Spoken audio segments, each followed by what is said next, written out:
Magandang hapon guys. Nandito na ako sa bago kong inupahang bahay. Ito pa yung lababo. Ito yung pingganan ko.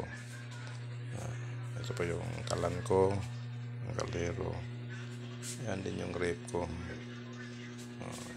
Yun ang higaan namin, kama. Medyo tsaga lang sa masikip. Importante may sariling CR. At itong sapatos ko, yun pa yung misa. Ito nga namin kaya masikip. Ito man portable na titupin na misa. Ito sa lababo hanggang kwarto. Punta kong pintuan palabas.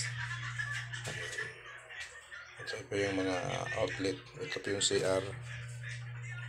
CR yung anak ko kaya nakasara yung pinto. Ayan.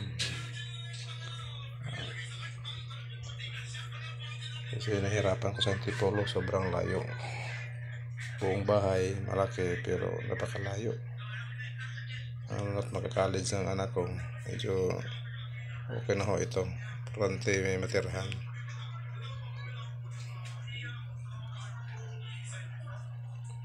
May lababo. Ayan po yung gamit.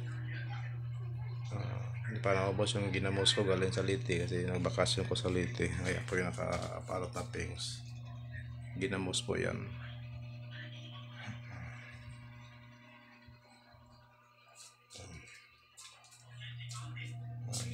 Ayan po yung anak ko. Kasi graduate ng high school. Ito naman yung picture niya ngayon na nag-graduate siya ng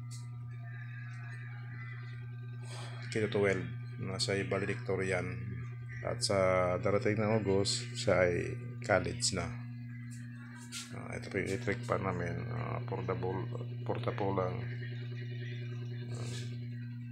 Nagamit namin. Ito po yung mga sapatos namin, mga panlakad.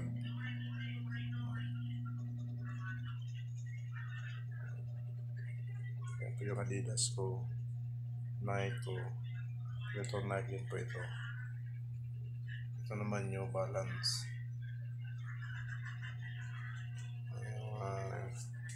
Yung sa baba, sa anak ko yun. Ito Adidas sa akin.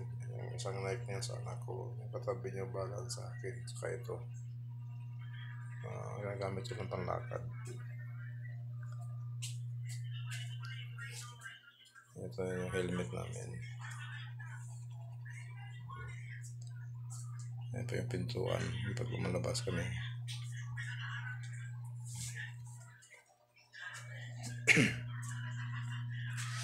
Bye bye guys.